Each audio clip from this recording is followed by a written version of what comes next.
ರಾಜ್ಯದಲ್ಲಿ ಕಾಂಗ್ರೆಸ್ ಸರ್ಕಾರ ಬಂದ ಮೇಲೆ ಮತಾಂಧ ಶಕ್ತಿಗಳು ದೊಡ್ಡ ಮಟ್ಟದಲ್ಲಿ ತಲೆ ಎತ್ತುತ್ತಿವೆ. ಕೇಂದ್ರ ಸಚಿವ ಪ್ರಹ್ಲಾದ್ ಜೋಶಿ ಕಿಡಿ. ರಾಜ್ಯದಲ್ಲಿ ಕಾಂಗ್ರೆಸ್ ಸರ್ಕಾರ ಬಂದ ಮೇಲೆ ಮತಾಂಧ ಶಕ್ತಿಗಳು ದೊಡ್ಡ ಮಟ್ಟದಲ್ಲಿ ತಲೆ ಎತ್ತುತ್ತಿವೆ.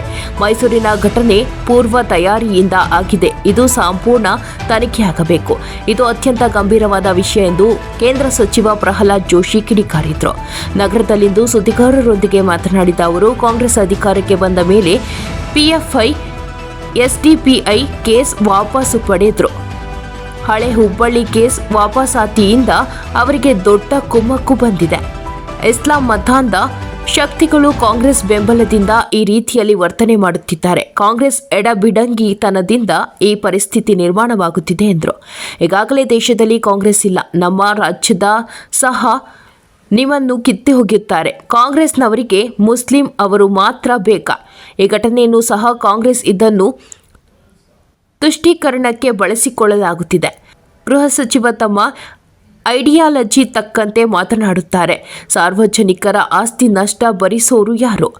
ಅತಿ ಹೆಚ್ಚು ಹಿಂದೂಗಳು ತೆರಿಗೆ ನೀಡುತ್ತಾರೆ. ಗಲಭೆಕೋರರಿಂದ ಆಸ್ತಿ ನಷ್ಟವನ್ನು ಒದ್ದು ವಸೂಲಿ ಮಾಡಬೇಕು. ಸರ್ಕಾರಕ್ಕೆ ತಾಕತ್ತು ಇದ್ರೆ ಇದನ್ನು ಮಾಡಲಿ ಎಂದು ಗುಡುಗಿದ್ರು.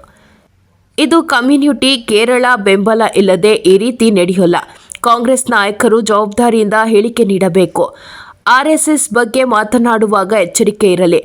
ಮತಾಂಧ ಶಕ್ತಿ ವ್ಯವಸ್ಥಿತ ಪ್ಲಾನ್ ಮಾಡಿಕೊಂಡು ಈ ರೀತಿಯಲ್ಲಿ ಮಾಡಿದ್ದಾರೆ. ಕಾಂಗ್ರೆಸ್ ಪಾರ್ಟಿ ಪರಸ್ಪರ ಭಿನ್ನಾಭಿಪ್ರಾಯದಿಂದ ಆಡಳಿತದ ಮೇಲೆ ದುಷ್ಪರಿಣಾಮ ಬೀರಿದೆ ಎಂದರು. ಇನ್ನು ದಲಿತ ಸಿಎಂ ಆಗಲು ನಮ್ಮ ವಿರೋಧ ಇಲ್ಲ. ಆದರೆ ಇದನ್ನು ಹಾದಿ ಬೀದಿ ರಂಪ ಮಾಡಿ ಆಡಳಿತ ಯಂತ್ರ ಕುಸಿಯುವಂತೆ ಮಾಡಿದೆ. ಇದನ್ನು ಸಹಿಸಲು ಆಗಲ್ಲ. ರಾಹುಲ್ ಗಾಂಧಿ ಸೀರಿಯಸ್ ರಾಜಕಾರಣಿ ಅಲ್ಲ. ಅವರ ಬಗ್ಗೆ ಹೆಚ್ಚು ಮಾತನಾಡೋ ಅವಶ್ಯಕತೆ ಇಲ್ಲ. ಇದೇ ಅದಾನಿ ಅಂಬಾನಿ ಅಂತ ಎಷ್ಟು ವರ್ಷ ತೆಗೆದುಕೊಂಡು ಹೋಗ್ತೀರೆ? ಕೃಷಿ ಸಣ್ಣ ದೊಡ್ಡ ವ್ಯಾಪಾರ ದೇಶಕ್ಕೆ ಬೇಕು. ಇದನ್ನು ಬಿಟ್ಟು ಅಂಬಾನಿ ಅದಾನಿಗೆ ಏನು ವಿಶೇಷ ಸವಲತ್ತು ನೀಡಿದೆ ಹೇಳಿ ಎಂದರು. ರಾಹುಲ್ ಗಾಂಧಿ ಸೀರಿಯಸ್ ಆಗಿ ತಗೊಂಡು ಪ್ರಶ್ನೆಗೆ ಉತ್ತರ ಕೊಡೋದನ್ನ ಅಲ್ಲ. ಅದು ಮೊನ್ನೆ ಅವರು ಲೋಕಸಭಾ ಭಾಷಣ ನೋಡಿದ್ರಿ ನೀವು, ಏನು ಮಾತಾಡಿದ್ರೆ ಅಂತ ಕಾಂಗ್ರೆಸ್ ಪಾರ್ಟಿಯವರಿಗೂ ತಿಳಿದಿಲ್ಲ, ಅನೇಕರಿಗೂ ತಿಳಿದಿಲ್ಲ. ಕಾಂಗ್ರೆಸ್ ಪಾರ್ಟಿ ಇದೆ ಈಗ ಅವರು ಡಾಕ್ಟರ್ ಮನಮೋಹನ್ ಸಿಂಗ್ ಅವರ ದೇಹಾಂತ ಆದಾಗ ಇಷ್ಟೆಲ್ಲ ಮಾತಾಡಿದ್ರು. ಆಮೇಲೆ ಒಂದು ತಿಂಗಳಗಟ್ಟಲೆ ವಿದೇಶಕ್ಕೆ ಹೋಗ್ಬಿಟ್ರು. ಅವರು ಸೀರಿಯಸ್ ರಾಜಕಾರಣಿನೇ ಅಲ್ಲ. ಹಾಗಾಗಿ ಅವ್ರಿಗೆ ಹೇಳೋದ್ರಾಗ ಏನು ಅರ್ಥ ಇಲ್ಲ. ನೋಡ್ರಿ, ನಮ್ಮ ದೇಶದ ಕಾನೂನಿದೆ, ಆ ದೇಶದ ಕಾನೂನಿದೆ. ಕಾಂಗ್ರೆಸ್ ಪಾರ್ಟಿಯವರು ಹೀಗೆ ಪ್ರತಿಭಟನೆ ಮಾಡೋದು ಒಂದು ವಿಷಯದಲ್ಲಿ ಅದಕ್ಕೆ ಅದು ಲೋಕಸಭೆ ಸಂಸತ್ತಿನ ಮುಂದೆ, ಆನಂತರ ಏನಿಲ್ಲ ಅವ್ರದ್ದು. They are not at all serious. ಹಿಂಗಾಗಿ ಅವ್ರ ಸ್ಥಿತಿ ಹಿಂಗಾಗ್ಯದ. ಆದರೂ ಅವರು ಬಿಡ್ತಾ ಇಲ್ಲ. ಅವರು ಇದೇ ಅದಾನಿ ವಿಷಯವನ್ನು ಎಷ್ಟು ವರ್ಷದಿಂದ ತೊಗೊಂಡು ಹೋಗ್ತಾ ಇದ್ದಾರೆ, ಅಂಬಾನಿ ಅದಾನಿ ಅಂಬಾನಿ ಅಂಥೇಳಿ. ಏನಾದರೂ ಅರ್ಥ ಇದೆಯಾ ದೇಶಕ್ಕೆ? ನಾನು ಹೇಳೋದು ಇದು ಇವರೇ ಅಂತಲ್ಲ, ಬಿಸ್ನೆಸ್ಸು ಬೇಕು ದೇಶಕ್ಕೆ. ನಮ್ಮ ಉಳಿದೆಲ್ಲ ಸಣ್ಣ ಬಿಸ್ನೆಸ್ಗಳಿಂದ ಹೇಳ್ಕೊಂಡು ಕೃಷಿ ಇಟ್ಕೊಂಡು ಎಲ್ಲವೂ ಬೇಕು. ಆದರೆ ಇವರು ದಿವಸ ಬೆಳಿಗ್ಗೆ ಅವ್ರಿಗೇನಾದರೂ ವಿಶೇಷವಾದಂಥ ಒಂದು ಸವಲತ್ತು ಕೊಟ್ಟಿದ್ದರೆ ಅದು ಬೇರೆ ವಿಷಯ. ಅಲ್ಲಿನ ಸರ್ಕಾರದವರು ಒಂದು ಆರೋಪ ಮಾಡಿದರು, ಅಲ್ಲಿನ ಏಜೆನ್ಸಿಗಳು. ಆ ನಂತರ ಅದ್ರ ಬಗ್ಗೆ ಮುಂದೆ ಏನಾಗಿದೆ ಅಂತ ಯಾರಿಗೂ ಗೊತ್ತಿಲ್ಲ. ಅದು ರಿಪೋರ್ಟ್ ಯಾವಾಗ ಬಂತು? ಕಳೆದ 3-4 ವರ್ಷದಿಂದ ಈ ವಿದೇಶಿ ಶಕ್ತಿಗಳು ಭಾರತದಲ್ಲಿನ ವ್ಯವಸ್ಥೆಯನ್ನು ದುರ್ಬಲಗೊಳಿಸ್ಬೇಕನ್ನುವಂಥ ಒಂದು ಕುತಂತ್ರದಿಂದ ಸಂಸತ್ ಅಧಿವೇಶನ ನಡುವೆ 1 ದಿವಸ 2 ದಿವಸ ಅಥವಾ ಅವತ್ತೇನೆ ಮುಂಜಾನೆ ಒಂದಿಲ್ಲ ಒಂದು ವರದಿಯೋ ಒಂದಿಲ್ಲ ಒಂದು ವಿಡಿಯೋ ಬಿಡುಗಡೆ ಮಾಡಿ ಗಲಾಟೆ ಎಬ್ಬಿಸ್ತಾರೆ.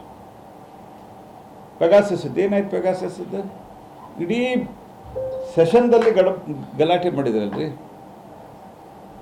ಹಾಗಾಗಿ ಅಲ್ಲಿ ಒಬ್ಬ ದೇಶದ ಪ್ರಧಾನಿ, ಆ ದೇಶದ ಅಧ್ಯಕ್ಷ ಒಂದು ಚರ್ಚೆಗೆ ಹೋಗಿರ್ತಾರೆ. ಇವತ್ತು ಹೊಸ ಅಧ್ಯಕ್ಷರು ಬಂದಿರುವಂಥ ಹಿನ್ನೆಲೆಯಲ್ಲಿ ನಮ್ಮ ಟೆಕ್ನಾಲಜಿ ವಿಷಯದಲ್ಲಿ, ಡಿಫೆನ್ಸ್ ವಿಷಯದಲ್ಲಿ, ಮತ್ತೊಂದು ವಿಷಯದಲ್ಲಿ ನಮ್ಮ ದೇಶಕ್ಕೇನು ನಾವು ಅವರು ವಿಶೇಷವಾಗಿ ಟೆಕ್ನಾಲಜಿ ಡಿಫೆನ್ಸ್ದಲ್ಲಿ ನಮಗಿಂತ ಮುಂದುವರೆದಿರೋದ್ರಿಂದ ನಾವು ಏನು ಅವ್ರಿಗೆ ಯಾವ ರೀತಿಯಲ್ಲಿ ಅವ್ರ ಕಡೆಯಿಂದ ನಾವು ತೆಗೆದುಕೊಳ್ಬೋದು, ಏನು ನಾವು ಟೆಕ್ನಾಲಜಿಕಲ್ ಸಪೋರ್ಟ್ ತೊಗೋಬೋದು, ಈ ಥರದ ಅನೇಕ ವಿಷಯಗಳಿದ್ದಾವೆ. Today very important thing is ನಮ್ಮ ದೇಶದ ಡಿಫೆನ್ಸ್ ಸಿಸ್ಟಮ್ ಇನ್ನೂ ನಾವು ಬಲಗೊಳಿಸ್ಬೇಕಾಗ್ಯದ. ಕಾಂಗ್ರೆಸ್ ಸರ್ಕಾರದಾಗ ಇದು ಯಾವುದೂ ಮಾಡದೇ ಇರೋ ಪರಿಣಾಮವಾಗಿಯೇ ನಮ್ಗೆ ಅಕ್ಕಪಕ್ಕದವರು ಗುರು ಅನ್ನುವಂಥ ಸ್ಥಿತಿ ಬಂದು ಚೈನಾದ ಮುಂದೆ ನಾವು ಅನೇಕ 2 ಯುದ್ಧಗಳಲ್ಲಿ ಉಳಿದ ಸಣ್ಣ ಪುಟ್ಟ ಘಟನೆಗಳಲ್ಲಿ 40,000 ಸ್ಕ್ವೇರ್ ಕಿಲೋಮೀಟರ್ ಜಾಗಕ್ಕಿಂತ ಹೆಚ್ಚು ಜಾಗವನ್ನು ಕಾಂಗ್ರೆಸ್ಸಿನ ಕಾಲದಲ್ಲಿ ಕಳ್ಕೊಂಡಿವಿ. ಇದೆಲ್ಲ ನೋಡಿಕೊಂಡು ನಮ್ಮ ವ್ಯವಸ್ಥೆಯನ್ನು ಸಬಲೀಕರಣಗೊಳಿಸಲಿಕ್ಕೆ ಒಂದು ಮಾತುಕತೆಗೆ ಹೋಗಿದ್ದಾರೆ ಮತ್ತು ಪ್ರಧಾನಮಂತ್ರಿಗಳು ಸ್ಪಷ್ಟಪಡಿಸಿದ್ದಾರೆ. ಇಬ್ಬರು ಜಾಗತಿಕ ನಾಯಕರು ಭೇಟಿಯಾದಾಗ ಇಂಡಿವಿಜುವಲ್ ಬಗ್ಗೆ ಚರ್ಚೆ ಆಗಲ್ಲ ಅಂತ.